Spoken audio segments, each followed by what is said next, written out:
mbadde nsaba mukulu Bebekulu yetonde oluvannyuma lw'okukola statement gy'abadde alowooza nti nkyamu naye nga yennyini alaze obukyamu bwe nti yakwata ekkubo n'agenda ku mukolo. Yes, omukolo gusobola okuba gwa neyibawo. Nze recently ku Sunday Ibrahim Kyolaba yabadde n'omukolo ng'afumbiza muwala we.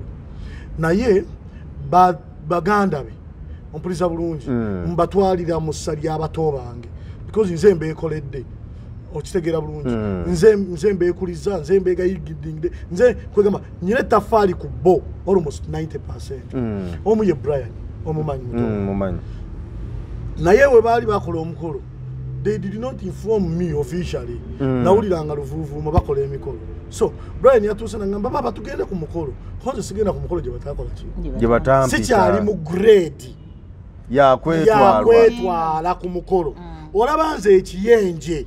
siri mu grade yakwetwala ku mukolo ate Bebekulu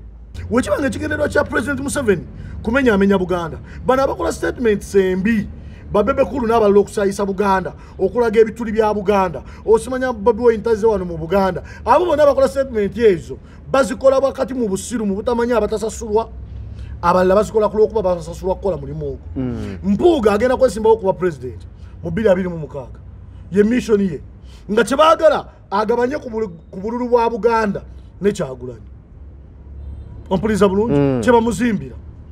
era Mpuuga bannamasaka bamuswaza yali amaze okulaga ekifaananyi mu selling value ye nti wamaanyi nnyo ate naddala e Masaka ompuliza bulungi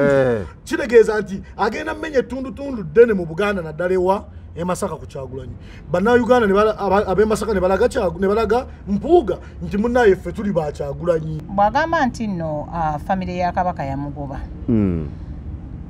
I think buli mukolo gwonna tubeera ne chairperson w'omukolo biki ne tumanya nti omukolo guno gwenda kutambula bwe guti gundi agenda okubeera MC tugenda kola nze nga MC emikolo gye ntera okubeerako. Bw'ojjanga toyitiddwa ozembulwa kuba gwe ogezanga muka Kenzo akalulu akajjagira ku kali ya Piero yo baagala kukola mugatte ogezanga mukulu wange Balamu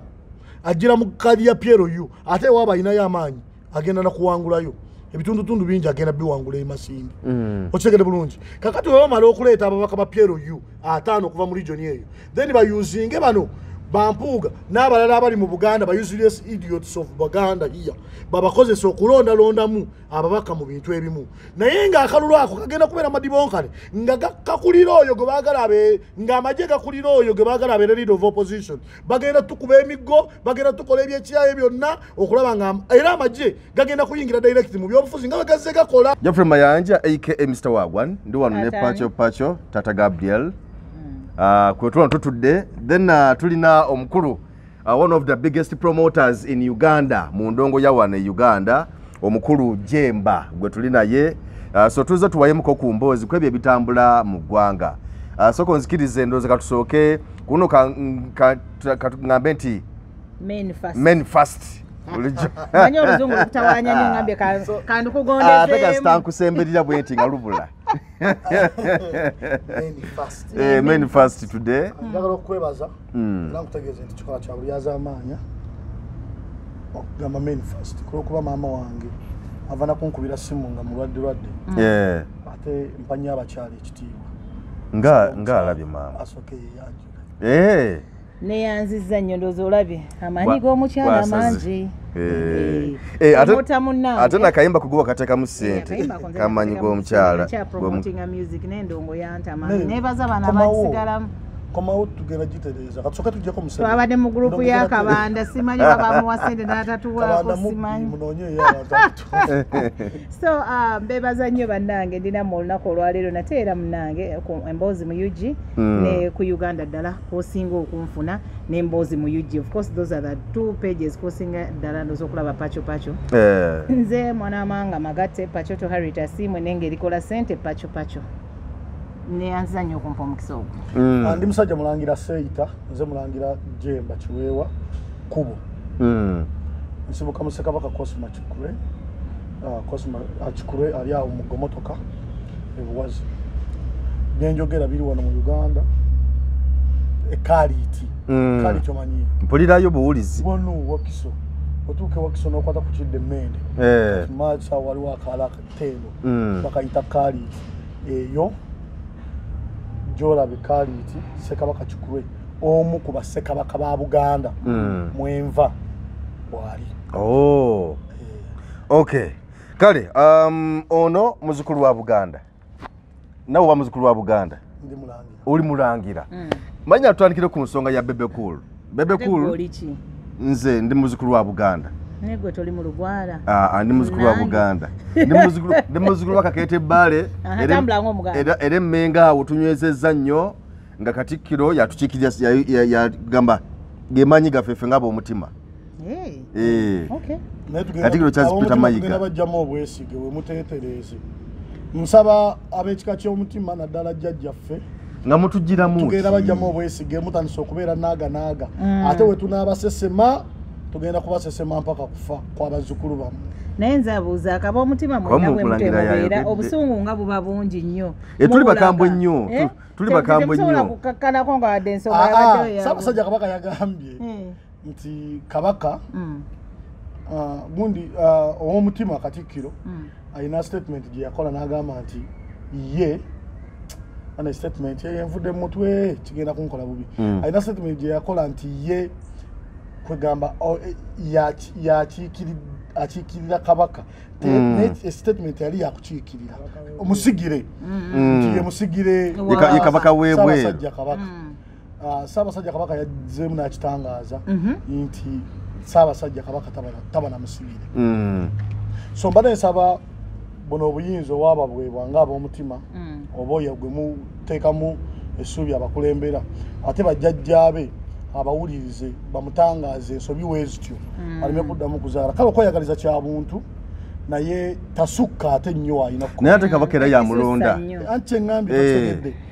atandise okweyita ebitateekeddwa kweyitibwa yagamba ye musigire wa Kabaka Kabaka tasigirwa Kabaka wataali Ssaabasajja yatangaza ebigambo by'omutanda tebiddibwamu tasigirwa so nsaba Katikkiro wa Buganda aveeyo yeetonde atwetondere ffe be yali alimbye nti musigire wa Kabaka tugende maaso anti kale Bebe Cool mbadde nsaba Katikkiro wa Buganda Charles Peter Mayiga ng'amusaba nze mulangira Jemba Kiwewakkulu aveeyo yeetonde ku statement gye yakozesa nti ye musigire wa Ssaabasajja Kabaka oluvannyuma lw'okutangaazibwa kwa Beene tetwagala kutulwanaganyisa na lulyo lwaffe abalangira abali emmenga awo balina okwemulugunya kungi gwe bazze ne batuuka n'okuteeka mu cameras olwa Charles Peter Mayiga Katikkiro nsaba Katikkiro oveeyo weetonde olw'ensonga eyo tusobole okugenda mu maaso naye zino za tekimutagisa kuvaayo kubanga Kabaka yalungamya nsaba Katikkiro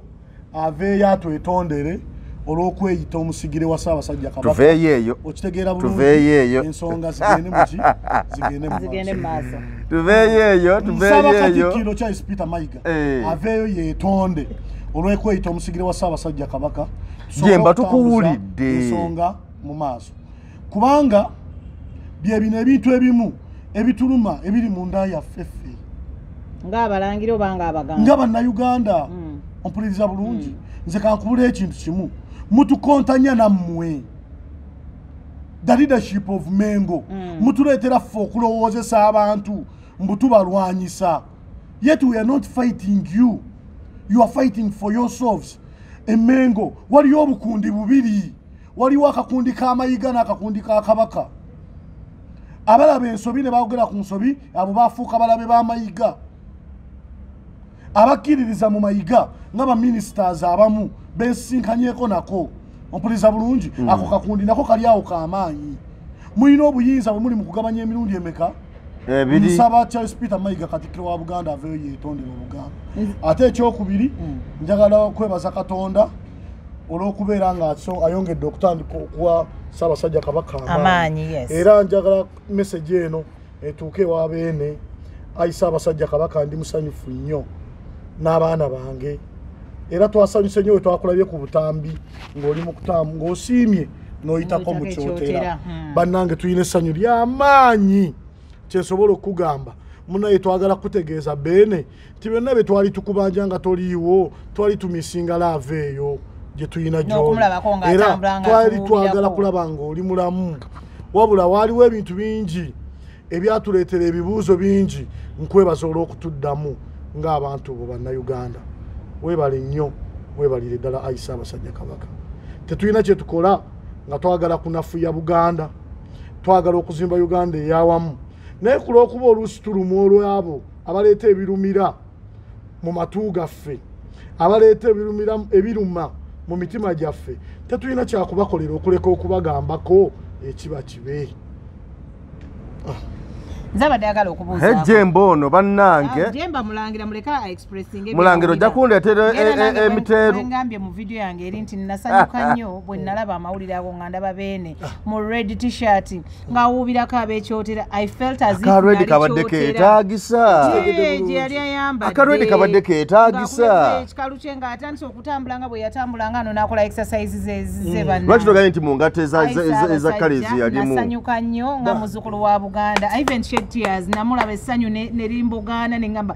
how I wish lwaki kitandikidde nembanga awuliramuko ennugu nti lwaki kitandikidde kyotera lwaki siweeri naye wonna nengamba akaredi kali teketaagisa Kabaka amaya atambadde ready nate yanyuma yanyuma nnyo tekadde teketaagisa kwogera abantu felt nalaba n'abantu eri nga omuntu mulaba ng'omugamba atambula ng'omuganda naye ng'olaba buli omu asanyusa okulaba Kabaka nga muki I pity those who fight us really indirect and direct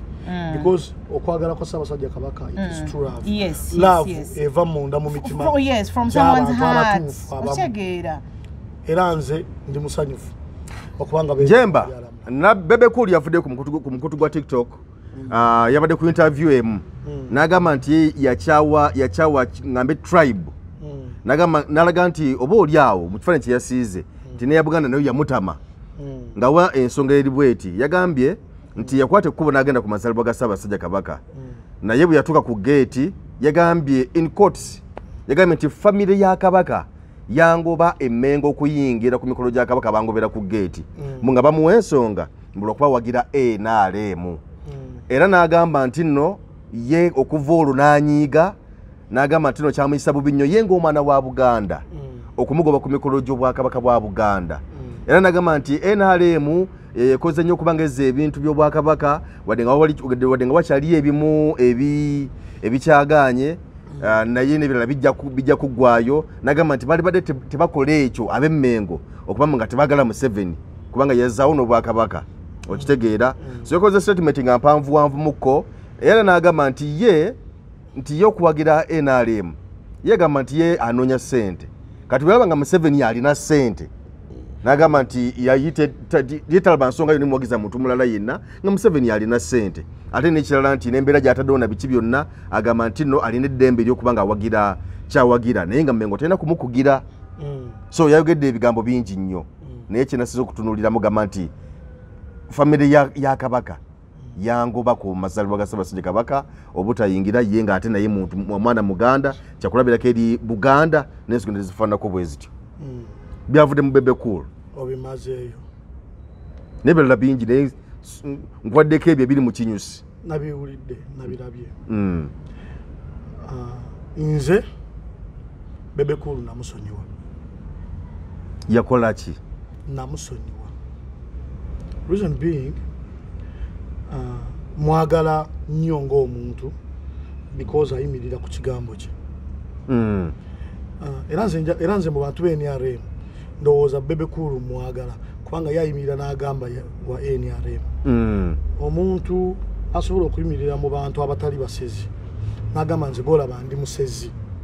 muwe ekitiibwa ne respect yeeyo okitegeera bulungi omuntu asobola okuyimirira n'agamba nti yadde mufa mutirimbulwa banywanyi bange bano bempagira be babatta yenza abo bempagira batta abantu nti kale mugamba munyigirizibwa naye nze ababanyigiriza abo bendi nabo wadde babanyigiriza naye ndi nabo omuntu ng'asobola okuvaayo n'akyogera waakyo mu lwatu okusinga omuntu abeera nabo nga banyigiriza najja mu banyigirizibwa neyeefuna nti naye anyigirizibwa naye ebiseera ebisinga bwe mandi ku interview zino manyi ndi muzadde negendereza nnyo ebigambo byenjogera okulaba nga wendi banfudde tebabizza ne biyisibwamu amaaso abaana bange ng'ennaku zino ebikomawo bye bakomyawo ompuliriza bulungi kubanga bikomawo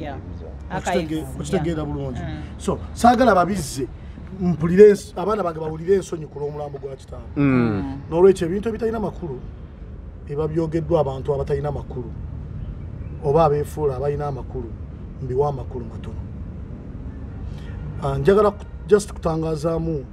mukulu waffe mukadde waffe the regent musically Bebe Cool nti edda ffe we twakulanga okwawukana ku ye simanyi ye we yakulira abaana abato bwe babangayo emikolo ku kyalo tebaatuwanga kaadi era bakadde baffe baatukubirizanga nnyo obutagenda ku mikolo gye bataatuyise kubanga wogenda ku mukolo gwe bataakuyiseeko oba ogenze kufuluukinga ffe abaana bannaffe abalinanga empisa embi bafuluukinga nga ne bayita emabega ne bagenda era kye babakoleranga babaterangayo ensaniya z'omuceere emmanju so se wali bano be bayita okitegeera bulungi so simanyi ye ng'omuganda yayita mu mpisa ya buwangwa ki okugenda ku mukolo gye bataamuyise kubanga senga yagamba bamuwa kaadi n'atuuka ku mukolo ne bagimuggyako ne bamugamba toyingira n'alibadde nnenya abaali ku nteekateeka y'omukolo ogwo n'oluvannyuma lw'okuba nti nno yali kyetwala ku mukolo mbadde nsaba akubirize abaana be obutabanga ye tebagezanga ne bagenda ku mikolo gye bataabayise ffe mu Buganda manyiza abantu lwe batyo mbawa ekitiibwa bino mbyogera mu layini entuufu and I don't want you people to quote me very bad wrongly mbadde nsaba mukulu Bebe Cool yeetonde oluvannyuma lw'okukola statement gy'abadde alowooza nti nkyamu naye nga yennyini alaze obukyamu bwe nti yakwata ekkubo n'agenda ku mukolo yes omukolo gusobola okuba gwa neyibbawo nze recently ku Sunday Ibrahim Kyolaba yabadde n'omukolo ng'afumbiza muwala we naye baganda be ompuliza bulungi mbatwalira mu ssa ly'abato bange because nze mbeekoledde okitegeera bulungi nze mbeekuliza nze mbeegayigidde nze kwegamba nyina ettaffaali ku bo almost 90% omu ye Brian omumanyi mumanyi naye we baali bakola omukolo they did not inform me officially nawuliranga luvuuvuuma bakola emikolo so Brian yatuuse nangamba baba tugende ku mukolo konze sigenda ku mukolo gye bataakola ki gye batampita sikyali mu grade yakwetwala ku mukolo olaba nze ekiyenje siri mu grade yakwetwala ku mukolo ate Bebe Cool olaba nze ekiyenje kuba ku Bebe Cool ndi kiyenje okitegede bulungi ku level ye ku bugagga bwe ku linnya lye okitegede bulungi security gyayina okitegera bulungi kumanya gyamanyikiddwamu enkolagana gyayina n'abantu abali mu mawanga amalala nze ndi kiyenje naye olaba nze ekiyenje seetwala ku mukolo kati ate gwajjawa amaanyi ageetwala ku mukolo they might have known that you are there but kiyinza okuba baali tebakwetaaga so mbadde nsaba ekito kitwala mu bubi kisomesa abaana bo n'abazzukulu kuba kati okuze era abazzukulu basobole obutakitwala mu maaso gwekyo kye wakola era mbadde nsaba senga wekabanga akatambi kwe kali ku mikutu gyo okajjeyo oba weegayirire n'abalala abakateekayo ng'okakwata bakasale bakajjeyo mu mutima mulungi omugijja omulala ogunaddako guleme kusanga message weetyo ng'ekwata ku gwe tujja kuba tuluzinga respect yo ng'ate tukwetaaga oli omu ku bantu abakutte umbrella zaffe mu music industry ndowooza ntangaziza bulungi kuwanya ekitiibwa Bebe Cool mwana ono pakyo ensonga ya Bebe Cool wagirengedde bulungi nnyo byonna bye yayogedde side awo bitukubiremu ttooki gw'obiraba otya yabyogezamu mutima mulungi mutima gwa nsimbi gwekyo kyawagira ogooza byogeza mu mutima kigwe wabifunyemu ku side yo naye oba eyo interview ndala kubanga waliwo interview we yakoneddeko Bobi Wine yeeyo is it the same interview yeye yabadde yemu nga tobyogeddeeko oli abirekayo gofu njagala tusookere Mmengo njagala tusookere Mmengo njagala kwebaza nnyo promota munnange mukulu omulangira byatangaziza oba njagala kwongerezaako nange I think he has really put in the point ye bulungi nnyo kubanga one bwagamba nti nno family ya Kabaka yamugoba I think buli mukolo gwonna tubeera ne chairperson w'omukolo biki ne tumanya nti omukolo guno gugenda kutambula bwe guti gundi agenda okubeera MC tugenda kola nze nga MC emikolo gye ntera okubeerako manya nti wemba ninanga gwa wedding nina omukolo nina Chosen Becky agenda kuyimba ku ssaawa bweziti omugole amwagala ssaawa bweziti maybe Irene Namubiri agenda okigalo ba message Semakulo bo kitegeera omukolo gwange ne tuguteekateeka n'abagole bange ne manya nti ku ssaawa bweziti ngenda yingizaawo Chosen Becky so namwe mulina okukola nga mumanyi obudde bwe buti Chosen Becky agenda bayingiza mu kidaala ate oluusi alina maybe omukolo gw'omulala I'm just giving an example otegeera n'omanya nti omuntu ono twamuteekateeka dda mu plan era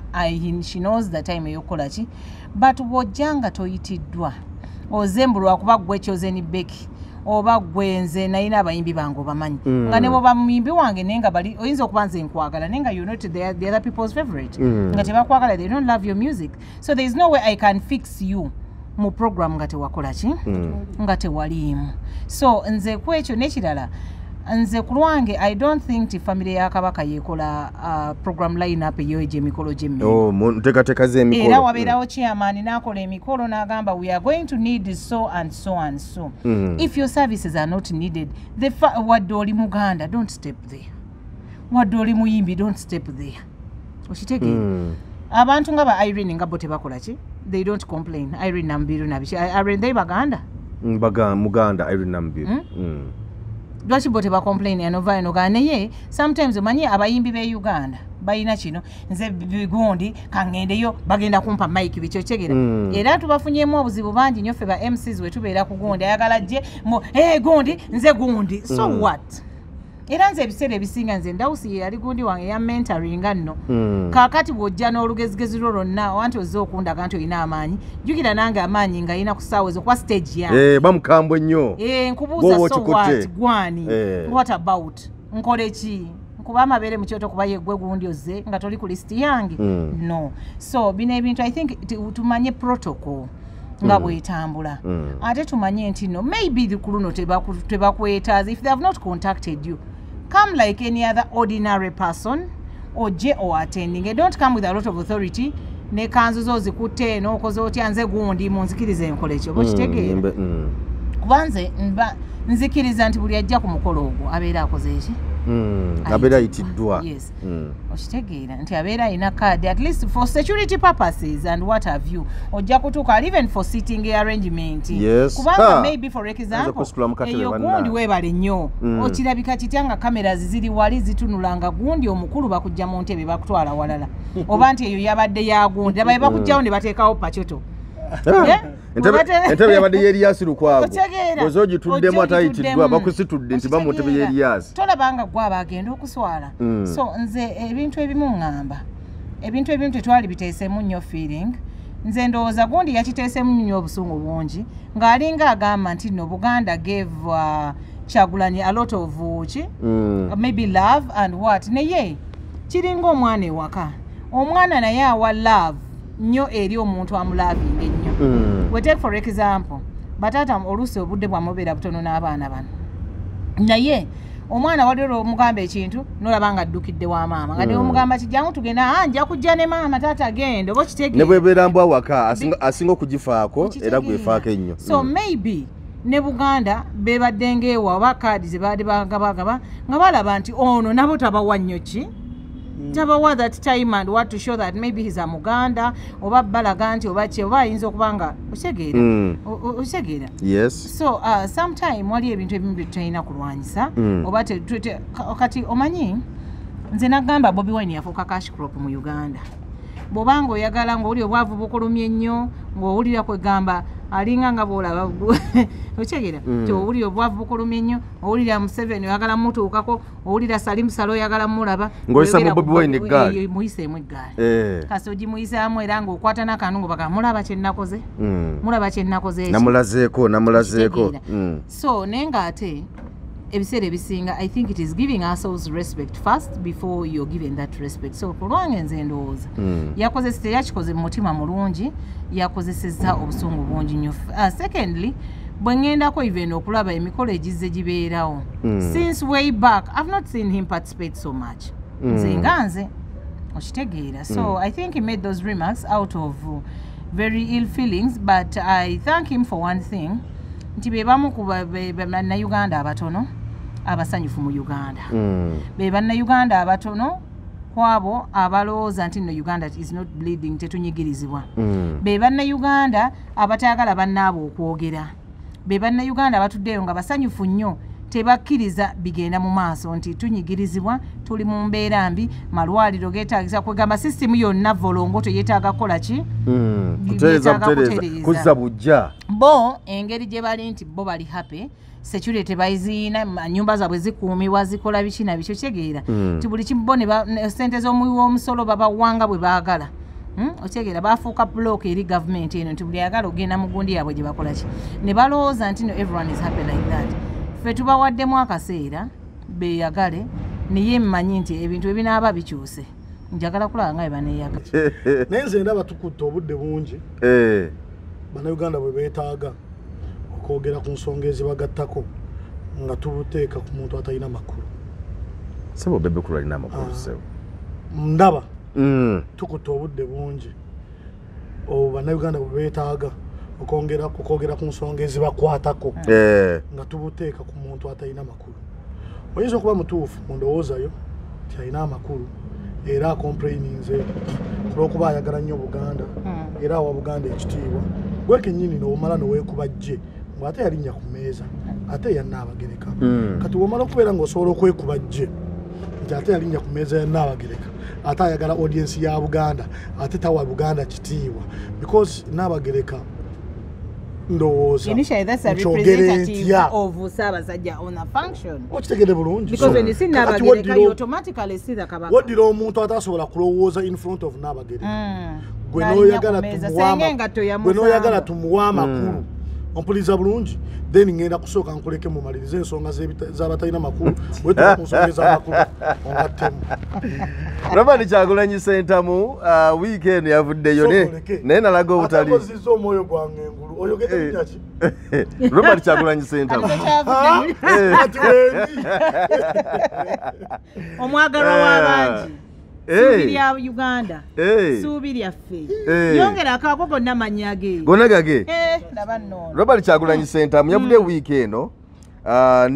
yeebazizza Omukama Katonda olw'okuuma Ssaabasajja Kabaka era n'ayogera neyeebaza bingi byayogedde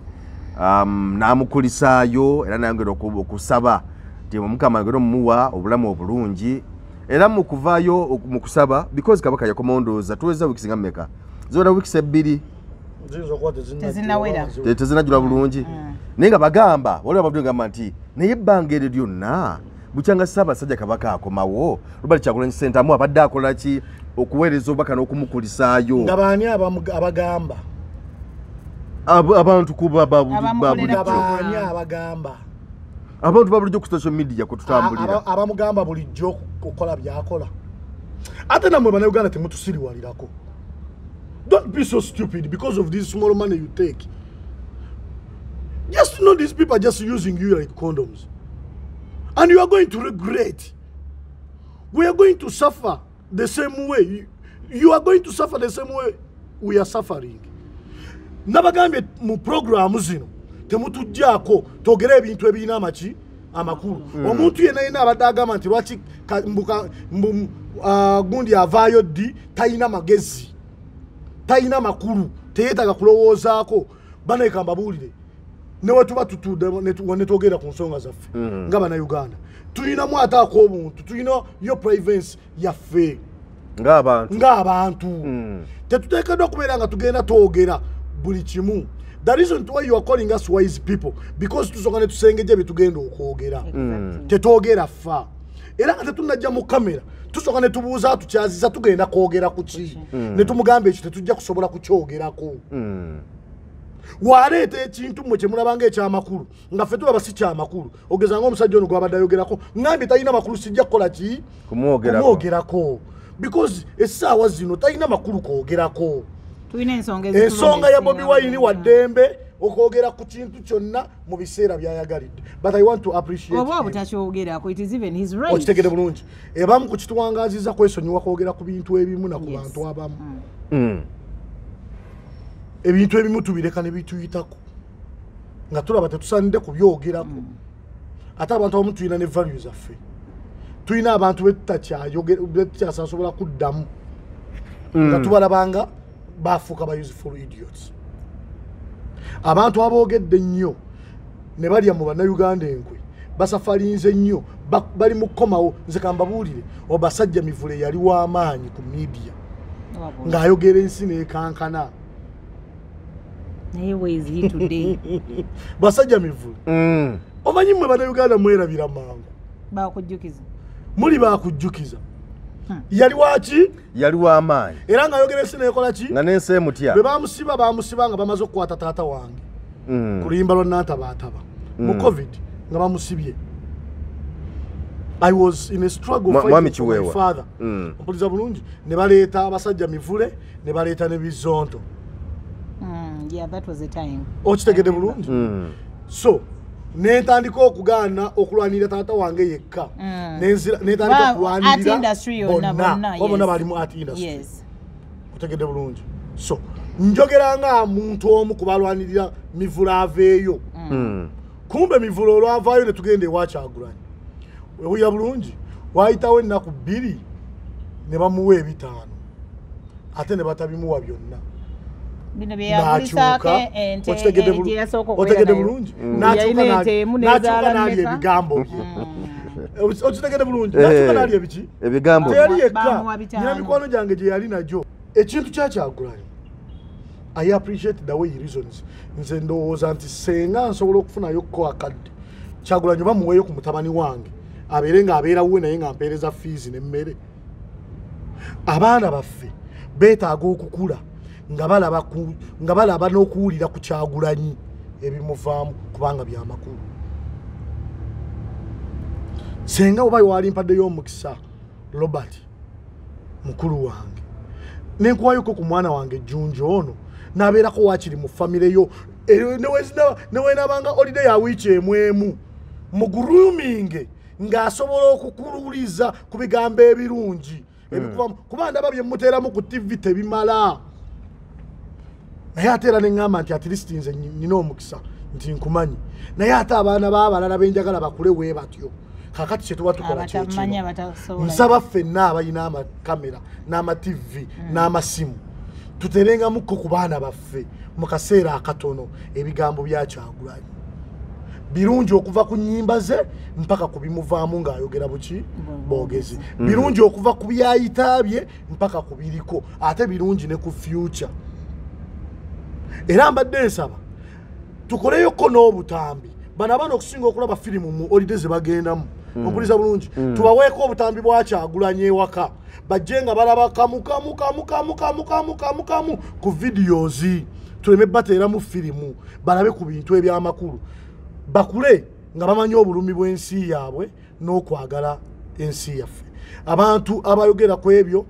nze mbitwalanga nonsense tebirina makulu oba yayogedde oba teyayogedde wabula mwebaza ku ngeri gye yastatinzeemu eri Obuganda n'Abaganda. Wacho wabaddeyo nga Robert Kyagulanyi Ssentamu akola statement nga yakulisaayo Ssaabasajja Kabaka wabaddeyo butereevu nnyo. Olowooza teyaluddewo?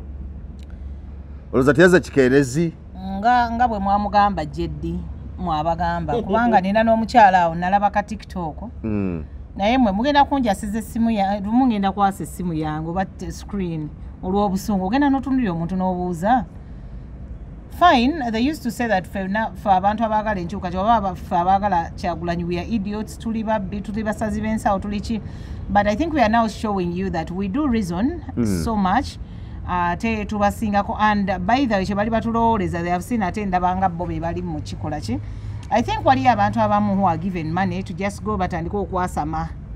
amvumye kiba kifumo oba ovumyemu ndowooza no there are some people I think who have nothing to okwasama do bayinza okuba nga basama ate teboogera nga bayuuya I think okay talking too much and you know talking what they know and what they don't know actually what they don't know because there is no way you can tell me kati nga ku nsonga ezaaliwo in fact waliyo n'abajja ku gundi yange nga tonnazoogerako nga pakye tonnavaayo okubagiza nga tonnavaayo you know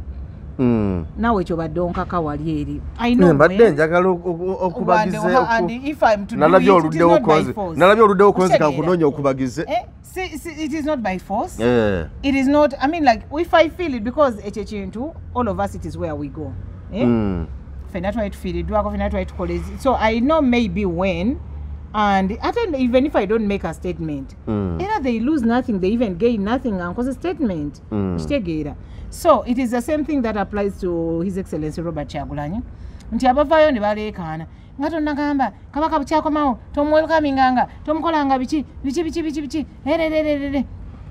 see so abamu ensanyuka yaffe let me give an example y'ensanyuka because tusanyuka mu ngeri yanjawulo nyinza osanyuka n'enkaaba omulala n'asanyuka ye n'akyamukirawo n'agenda akola ne byakola neyeekweka n'okwekweka lwa ssanyu ate wetudenda mu research and what have you batugamba never make decisions ng'onyiize nnyo ng'osanyuse nnyo nga biki oba okitegeera ti you have to be calm then you come out and make a statement be calm and come out and make a decision oba wayombe n'omukyala tolekamugamba gwe enviira genda biki no settle down be calm beera in your normal senses ogambe nendooza omukazi ono mukooye oba ono omusajja ndowooza don't make decisions when you're angry or when you're very happy oba okitegeera because so akusuula wabi so he needed to compose himself ngera right time bwe yazze n'agikola in a press conference because every Monday tubeera ne press conference ku national platform okitegeera nga if there are no tours and what have you okitegeera so he came out n'akyogera openly ate n'abagamba it is a bunch of people it is like webeera nkota waliyo ekiwago nga kimu which wants to show that Bobi Wine is not in good terms with Buganda it is just ekiwago on the whole nkota oba okitegeera which is not right oba okitegeera some people don't want to see you oba nga weetabye mu gundi y'abantu abangi okudemandinga for maybe something okitegeera because it was his right also this is his kabaka also and it is his right also to know about him it was his right to know about abasoyiro bagenda ne bakongomalira abweru eyo nga tebamanyi kiddako abataka nga balinamira okitegeera abataka banyumira nga bakomawo so these people I don't really know nti when do you say that Kyagulanyi should talk and when shouldn't he talk? Is it a must yani about n'obuyinza okugamba nti no it is a must ayina okwogera ku buli nsonga so to me I think buli muntu abeere ku ssimu yaako alinde lwakoze statement agikoze lwatagikoze it is okay genda n'ekiriwo ekitaliwo tekikaabya mwana bw'abaka mwana akaaba ke kaliwo yes ajja kalaba era wekiba tekiriwo mi ateka an example wange when I don't have meat nga bijanjawo bye biri oba mukene that day oba Malakwang because that is my source Malakwang mpazi abakinaki Malakwang is a certain greens neteka modi then netulirako lumonde oba atapa so my kids Malakwang sin but so but I've told them that mama afe because bichi ochegera fete tuli bateso tetujja bilya no ekiriwo what you see me eating so long as ekinzise nali mmere mu secretariat yali enziserwa Malakwang mu secretariat baba fumbira Malakwang walulu abajjaawo nga bazze kutufumbira ne bamuleeta nga watabu baba nagamba obwennyama zaayo nga tejensinga okwagala kale kakati waliwo era wabaddewo debate awo nga bagamba lwaki Robert Kyagulanyi Ssentamu ku mikolo gy'omutanda okusaba okwaliwo lwaki ate yasalawo ate ey'okutambula n'agenda mu mikolo emirala n'aleka emikolo egyali mu Buganda era waliwo okwogera awo simanyiga nti kyalabika bubi nnyo yali baddewo ererere yenga omusajja omuganda wali oyagala abeerewo akola ebya bebe cool kwetwala ku mikolo mulabanga akyali mu leve eyo eyembozi tukigala takyali mu leve eyo yakwetala kumikono. Secondly, nekirala representatives aba NUP baliyo tebala ku mikolo tebalabayo lopu nga gyali lopu yaliwo. Secondly, oli ali ku nsonga njagala mukitegeere nti Buganda kitundu kitono nnyo ku Uganda. Ndabye my sister here ng'ayogera ku Mara Kwanga. She's a proud Muteso. Naye yakoze statement n'agamba nze ndi muzzukulu wa Buganda. Wano mu Buganda wenkulidde. Just where yakoze statement here, I felt like she's my real sister. Mpulidde nga ndi happy. Omanyi nze obukazi obuteeso mbuyinamu ekyama.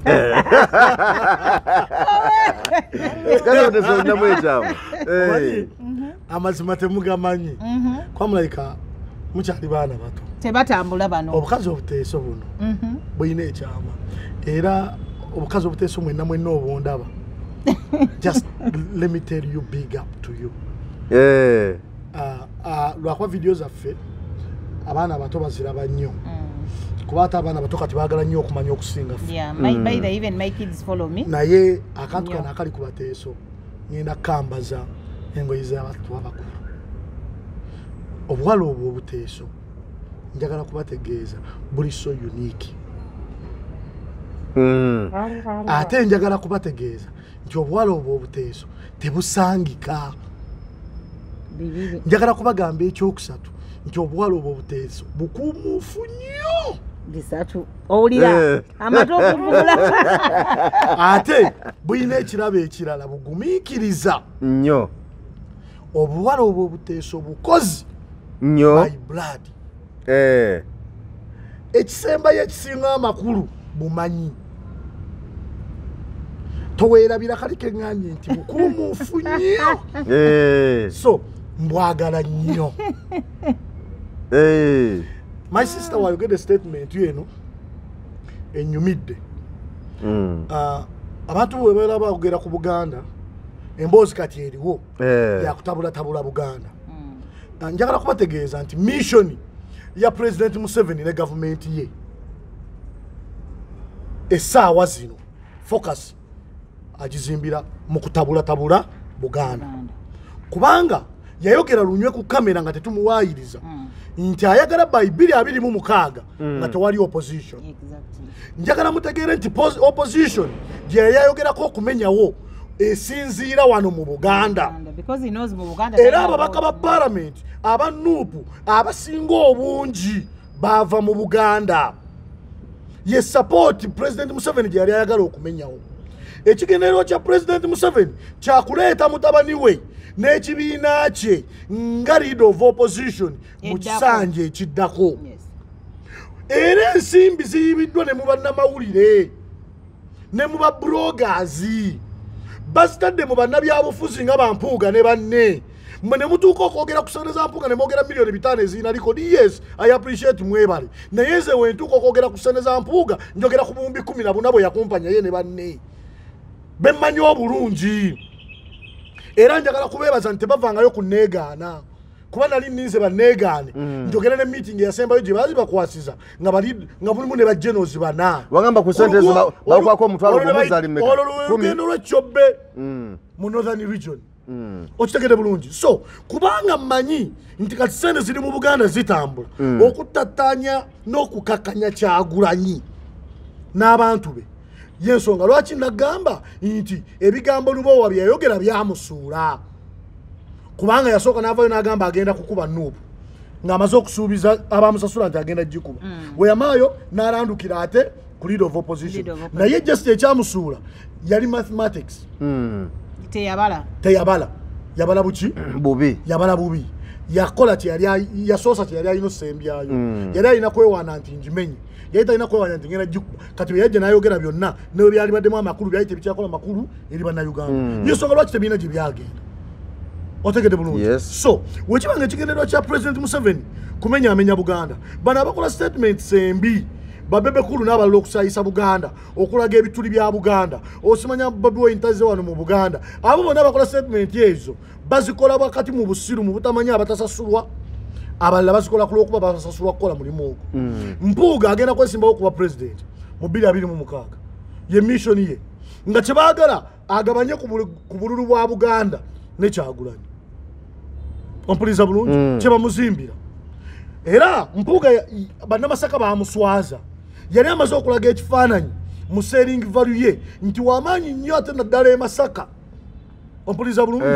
kitegeeza nti agenda mmenya ettundutundu ddene mu Buganda naddala ewa e Masaka ku Kyagulanyi bannayuganda ab'e Masaka ne balaga Mpuuga nti munnaye ffe tuli ba Kyagulanyi tuli bankyukakyuka eririyo so baagala kukola we bati kino ekigambo nkibagamba buli lunaku njagala kukutegeeza muganda wange nti abaka ba parliament abava mu Western Region bokka bali 275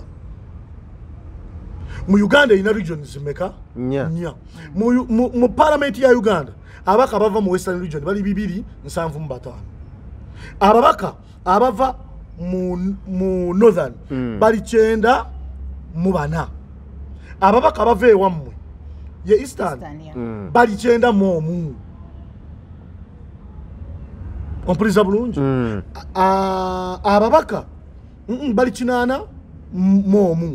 ababaka abava wano mu Buganda ompuliriza bulungi bali 8 bali 9 so Buganda ye second evaamu 9 Northern ye third evaamu 8 ewa bano wavaayo 8 mwatya abaka ba parliament abo bakola omugatte gwawamu 520 something noli okoyongerako bano simanya abakadde baki ekyabakoza we batyo baga already bayina vote nene nga Western Region mu parliament kyovora bankutira abantu ba Western Region nga bali mu kusimba amaanyi okujjako President Museveni basimba amaanyi okujjako ababaka ba NRM mu Western balonda ababaka ba opposition mu region yeyo kubanga gye baagala otukubira baagala Piero yu NRM ekwata ababaka 250 kwaba ababaka ba Western Region ebibirimu ebawe Piero yu era abamu batandise dda n'abava mu region zendala okubeera nga bagenda kugira ku kali ya Piero yu ogezanga mu Kakenzo akalulu akajjagira ku kali ya Piero yu baagala kukola mugatte ogezanga mukulu wange Balamu ajira mu kali ya Piero yu ate waba inayo amaanyi agenda na kuwangulayo ebitundutundu bingi agenda biwangula emasindi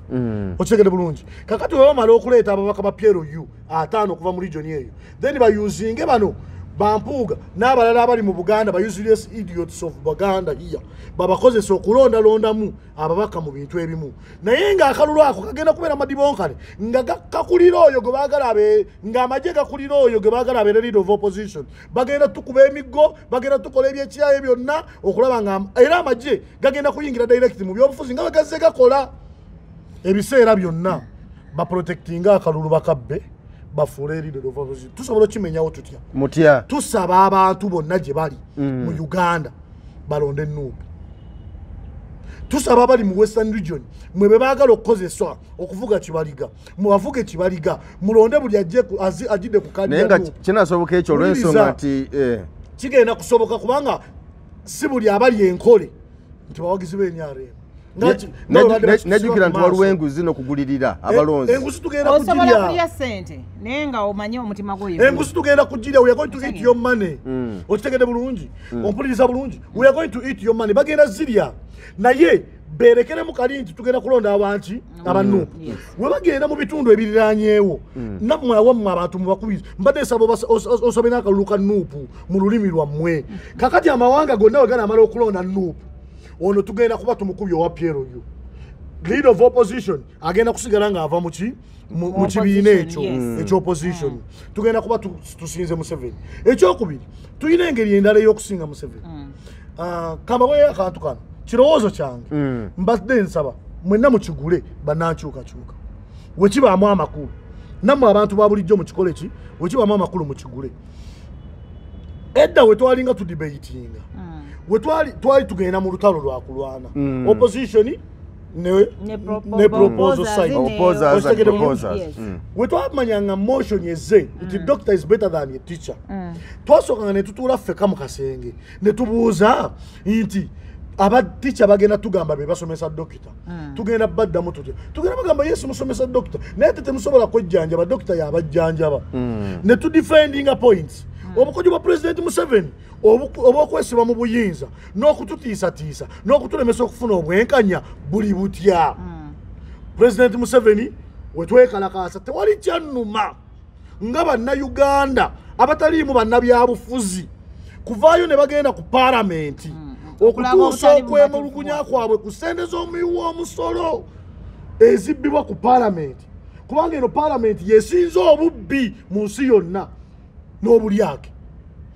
Ye parliament eyisa budget ez'amabanja ate nebba amabanja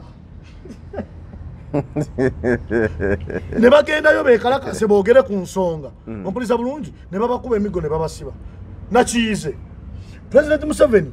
obukojo bwakozesa okwesiba mu buyinza bwebu ekisooka wetwemulugunya ne tuleekana ne tugenda twekalakaasa ng'atukuba emigo ng'atukuba tiyagas ng'atusiba wamala ng'atusiba. Kitegeeza akakodyo kako okutusiba kekasembayo si kekasembayo kati nze mbadde nsaba bannayuganda banneegatteko tukube campaign tugende batusibe tukole wetuti buli muntu gyali mu kitundu kye okutuusa okwemulugunya okuyinza bulungi okutuusa okwemulugunya kwaffe tukeere bukazi ku makya buli muntu agende ku poliisi emuddiridde bamusibe tugende tukube campaign tugende batusibe tugambe muno tetugenda kuddamu kumenya President Museveni kubanga olwedde wetuneekalakaasa agenda tusiba buli muntu akube ennaku 2 tugenda kutusiba ow'eggulu agende ku poliisi emuliraanye bamusibe ow'eruzira agende eruzira bamusibe fe abali wano tugende wano ku poliisi ya wano batusibe ab'ebundi bujjo babasibire ebundi bujjo tujjuze amakomera ga President Museveni ogenda kulaba President Museveni ng'akwata amagye ne poliisi ng'atugaana okugenda otusiba ng'atugaanirawo wennyini temuyingira mukomera. Lwaki mandate ya poliisi mu Uganda ne prison ekakata kuba etegeeza nti bannayuganda abali mu makomera balina okulya emmere era babawa emmere. Ompuliriza bulungi temweraliikira nti mugenda kufa enjala. Ekyokubiri njagala President Museveni ategeere nti bannayuganda abalumwa bangi okusinga poliisi gy'akozesa otukuba emigo n'otusiba. Njagala kubategeeza nti tukube campaign tugende batusibe tugenda kujjuza amakomera batugobe abana aba bafiseewo tujjudde makomera mbadde basaba mugendeko mu State House naye wali amagye nammwe babasibireeyo eyo campaign njagadde abana aba bafiseewo buli State House eriko amagye nawo okutusibira ate nazo State House za ggwanga abana aba bafiseewo nga tujjudde mu makomera mugende mu State House nammwe babasibe tulawo abanaye aneebaka n'abaana be ne bali nga tuli eyo naye ng'ensonga yokka yakutuusa kwemulugunya kwaffe nga bannayuganda tujiddwako eddembe lyaffe wano mu Uganda yeffe ffekka bannansi abatanamenya ku mateeka ga ggwanga. Ebitongole by'okwerinda bimenya amateeka bitukubye emigo n'okutusiba mu bumenyi bw'amateeka bakutte ba civilians babatadde mu koti z'amagye ekimenya amateeka. Abapoliisi bamenya amateeka lunywe bakonye n'abantu baffe basenayo abantu ne batagambibwako abapoliisi bakutaba Parliament emenya amateeka protectings abali b'enguzi. Parliament yegase ne Minister of Finance ne babba 30% ku budget ne bakiteeka mu lunywe mu lwatu muffe abasasula omusolo. Ebitongole bya President Museveni byonna ebya ministries bibbi. President Museveni yegase ne ba minister be ne babba eggwanga mu lwatu. President Museveni na protectinga n'abalidde enguzi n'agamba bano tubasibe oba tubaleke. President Museveni n'akola statement egamba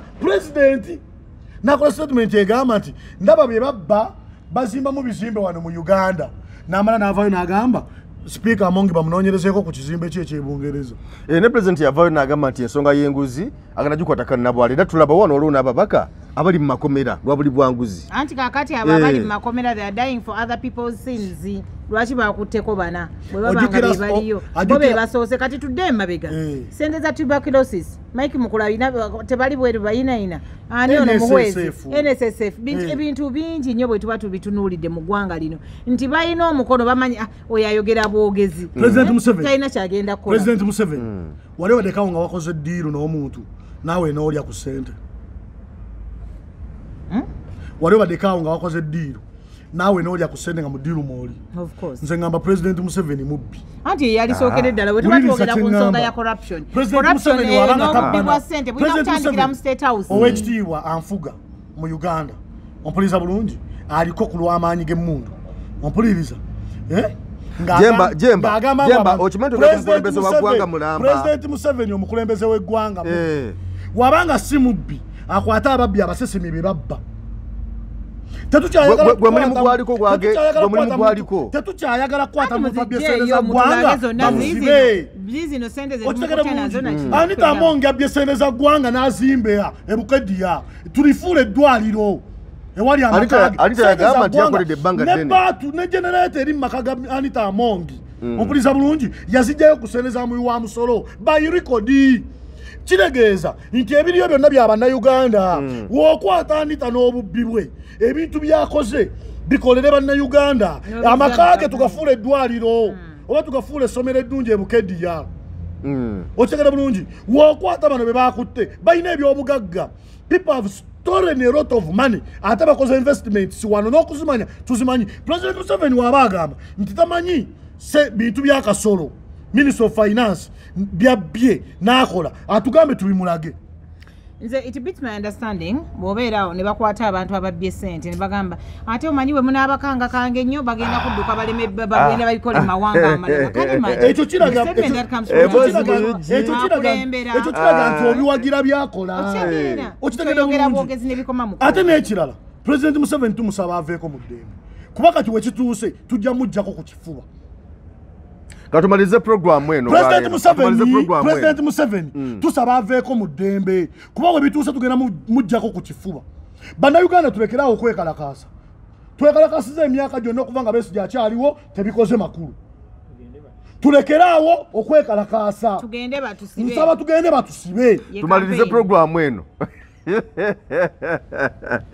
neyanze ge Uganda ddala nekwembozi mu UG program ebadde enkambwe nnyo ebadde ya busungu buyitirivu nnyo tusaba naye nkusaba tosigalayo ngenda kukubira simu nga nzikire katwe ku polisi nkwagala nga okubira ensanja bannayuganda tebagenda kusobola tusiba ffenna mubakomera tetujjamu muwakana nagenda kusiba genda olambuleko akakomera k'ekitundu kyolabo bamujjamu ab'ekyalo bannaye tugende batusibe President Museveni wanaalaba nga tugenze batusibe agenda kuba takyalina solution ndala okuleka okutukuba batuleke ewaka tugende tusisinkane bannaffe be baasibira obwereere bannayuganda tugende batusibe Jambo genda kunkubira essimu nkubuuza oliwa wonaagana polisi tebagana kusibira yonna wakiri ngamba nkunoneko emmotoka zaffe tujja zireka ku polisi batusibe tunazisanga nga batutadde tulina olagenda kukujja kutwala kubanga bakusibidde bundi bujo bali kujjayo kutwala kitalya wagenda kuba wajjudde ab'ekitalya aho wenyini ku kyalo kyo weba bakusibira Uganda ddala wekityo wekitambudde mukulu gyemota munnange era munnakyukakyuka mwagadde nnyo kati kampeyini gye tutandiseewo yatugende batusibe kale tweyanzizza Ebiseera by'omu maaso eri abayiiya bano abeekakasa ate nga balowooleza waggulu nnyo biri wano ku Diamonds Pre and Primary School mu Kimbejja Buddo. Essomero lino ly'abawala n'abalenzi era naabo abava awaka n'ab'ekisulo wetusomeseza ne twagazisa n'okukyusa ebirowoozo by'abamusaayi muto. Abasomesa baffe bayivu bulungi balina obumanyirivu bazuula ne balera n'okutumbula talanta z'abaana ssekinnoomu. Diamonds Pre and Primary School mu Kimbejja Buddo tukwaniriza tuwa omwana wo tojja kwejjusa.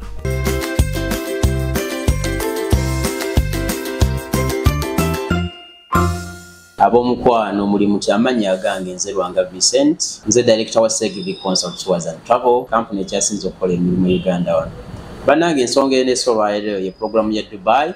tugenda okuba nayo mu mwezi ogw'omwenda okuva nga 2 paka nga 24 Programu eno y'Abannayuganda bonna abaana abazadde okujja mu tujoyininge nga tugenda e Dubai. Kubatwala Dubai kubakomye wano Uganda. Programu gye tulina ya millioni 4 zokka. Kuliko visas, kuliko ticket, kuliko ebyokulambula e Dubai. Segbi Tours and Travel tusangibwa kwa Luwapaka Plaza level 2F2643. Mujje mutujoyininge. Namba zaffe 0701 28 1976. Then endala 0784 28 1976. Mujje ku programu ene ye Dubai. Osobola n'otufuna ku www.segviconsult.com. Mujje mukyuse obulamu. Mwebale nnyo, mwebalire.